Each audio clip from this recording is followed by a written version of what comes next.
and welcome back to the Shamrock Quilt Studio. Hi, and welcome to the Shamrock Quilt Studio. My name is Kim, and I have this channel to bring you along on my quilting adventures here on YouTube.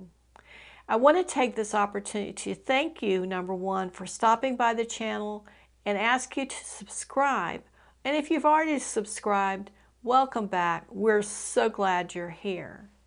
Now, I wanted to talk a little bit about where we've been in the last 6 months or so, what kind of projects we've tackled, what the status of those projects are, and then talk to you a little bit about what's coming in the next few months. It's been quite an adventure for me having this new channel on YouTube for 6 months. And I'm excited at how many people have chosen to subscribe to the channel. And I'm always welcoming to any comments or suggestions that you have for our content and the way we show things. I know that there are lots of opportunities to share with people the things that I'm doing and also learn from those projects and learn from you as well. Now let's talk about some of the things we've done this year so far. And I've got my phone out so I can look and make sure that I don't forget anything. I'm going to talk a little bit about some of the projects that we've already completed and some of the ones we're working on now. And then I'm going to take you into a couple of new projects I have planned for the next few months.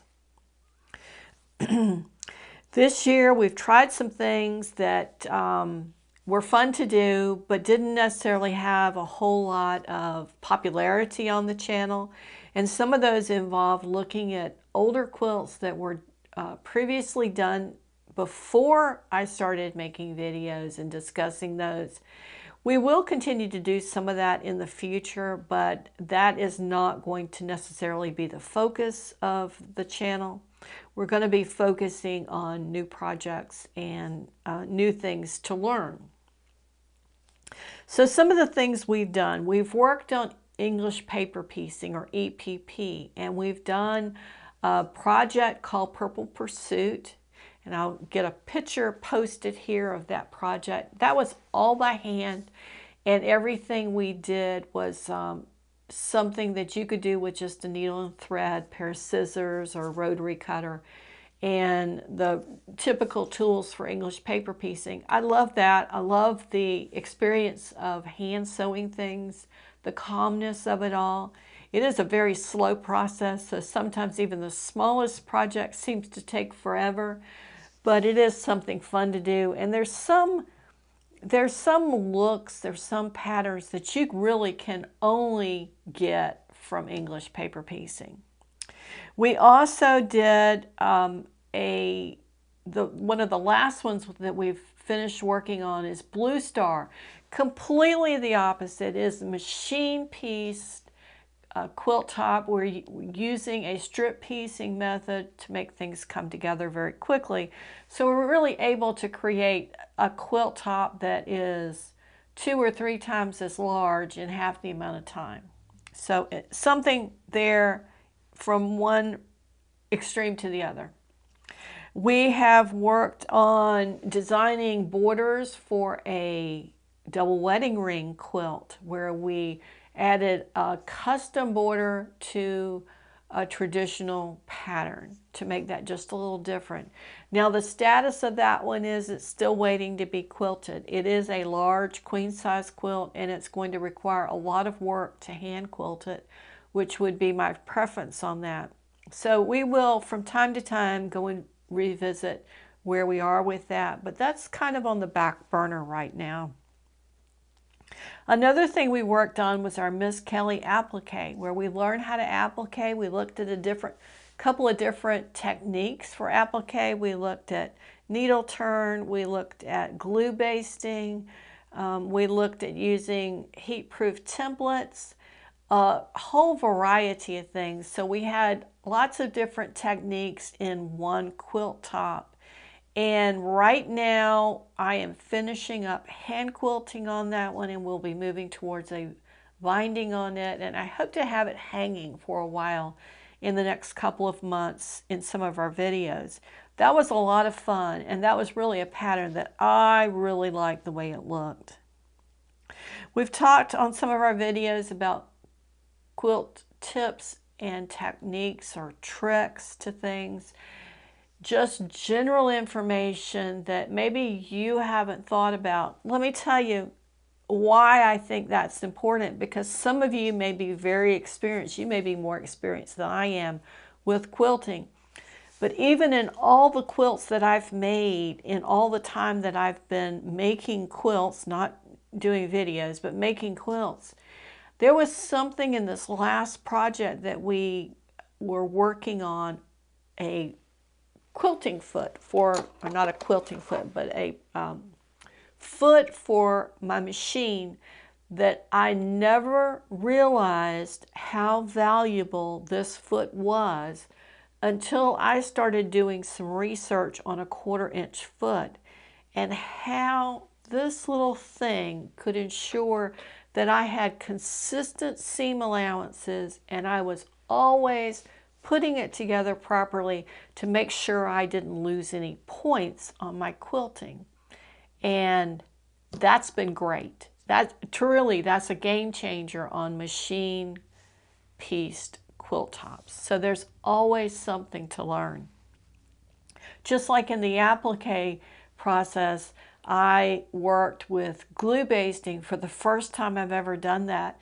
And that too was really a step up in the technique that allowed me to get much more done. It looked better and it went faster. Okay, some of the other things we've done. We've worked on demonstrating some hand quilting techniques on the Grace frame, and we have talked a little bit about borders, and we've talked about choices in fabrics and techniques and how you deal with problems that you've encountered along the way. So we've really covered a lot of things in just a little bit of time. I think that my first videos came out early part of the year, so we've been doing the videos about 7-8 months and cranking out a couple of videos a week. So it's been quite an adventure.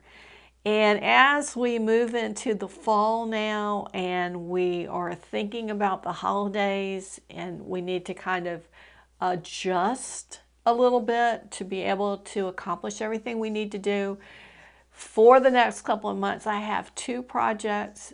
They're very different, but they both have techniques that I've never experienced before, and it's going to be a learning experience for me, and I hope that it will be for you as well. If these 2 projects are things that you've done a lot of this kind of quilting and piecing before, give us some ideas. Help us along this way, because there's always somebody out there that could really benefit from learning that. Now, the 2 new projects. We are going to be working on a pineapple quilt, and this is going to be a small, quick project involving a pineapple design. And I actually just finished taping the video for this one. It's going to be using this book and the trim tool that goes along with it. So if you're interested in that, if the video is not out yet, it will be soon, and we'll have links to buy these 2 tools if you're interested in doing that. The other project that I am going to start here in the next little bit is going to be something completely my design. And I say that because I started from a drawing or a sketch that I found on the internet. Has nothing to do with quilting. It's just kind of an like an idea for stained glass. So if you were a stained glass maker, this might be a pattern that you would use. And I'm going to take that design, and it's not a religious design that maybe you might traditionally think of stained glass. This is something very basic, something very geometric. And we're going to use that design, and I would say it's probably about that big. So it's not a huge project either. And we are going to create a stained glass look using fabrics and bias binding to create the leading. So we're going to use some different tools on that one than I've ever used before. Absolutely a different technique than I've ever used before. But we're going to just see where that one goes. That's kind of an experiment that we're going to be working on to see how that looks. It may not turn out great. It might be beautiful, but we'll see as we move on together. So those are the two projects that I have planned for the next few months. I am not planning on doing anything seasonal, nothing with pumpkins or witches or turkeys, and I really am not anticipating doing anything for the Christmas and end of year holidays either. We may get into something next year that's holiday based, but right now I'm concentrating on the next couple of months, finishing up what we have that's in progress now and working on a few designs for the next few months. And then after that, we will see what we need to work on. Typically, during the coldest months, that's when I work on my hand quilting. And unfortunately, as much as I love hand quilting, and I find it to be incredibly interesting, I don't think you're necessarily interested in sitting and watching me hand quilt in all my videos. So we may need to find a way around that and allow me time to do what I need to do to finish up my projects and still provide you videos. So right now we're going to plan to continue on the 2 videos a week, and we'll see come the end of December, January, where we are with that and how the schedule might need to adjust and what kind of projects we're going to take on for 2024. So we hope to see you on the channel. Typically I drop videos on Wednesdays and Fridays. And if you like our channel, you like our video, be sure to give us a thumbs up. That's just like a little, I like you and I like to watch what you're doing. And if you want to help us just a little bit more, subscribe to the channel. You can click the notifications and get notified if you want to. You don't have to. Just subscribe so we can raise our subscribers up. We see there's enough interest to continue the videos and provide you with some content that you enjoy. Thank you so much for watching our videos and sharing this love of quilting with us. And we will see you next time at the Shamrock Quilt Studio.